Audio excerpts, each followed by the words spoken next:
Привет, друзья!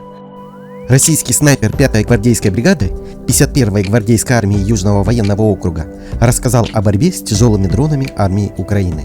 Сложность этой работы и подготовки в том, что стрельба происходит под углом вверх. Соответственно, угол падения пули совсем другой.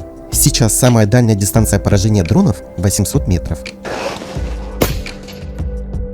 Сегодня мы здесь проводим подготовку антидроновую. То есть у нас сейчас основные задачи – это противодействие дронов Баба-Яга, дроны-разведчики, такие типа Мавика. Самая дальняя дистанция – это примерно 800 метров. Это дрон именно типа Р-18 Баба-Яга. Ее возможно сбить, но тут должна быть очень хорошая подготовка у стрелка, потому что определение дистанции до цели, опять же, вся сложность заключается в том, что цель находится в воздухе. С учетом того, что противник активно сейчас использует также дроны на оптоволокне, на которых не действует ни РЭП, ни что другое. Вот именно такой метод сбития дронов со стрелкового оружия очень актуален.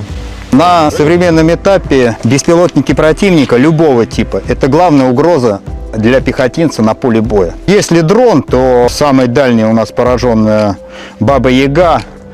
Это примерно 750 метров была поражена не так давно. Существование таких подразделений, подобных нашему, позволяет поражать с помощью стрелкового оружия дроны противника на расстоянии до 800 метров.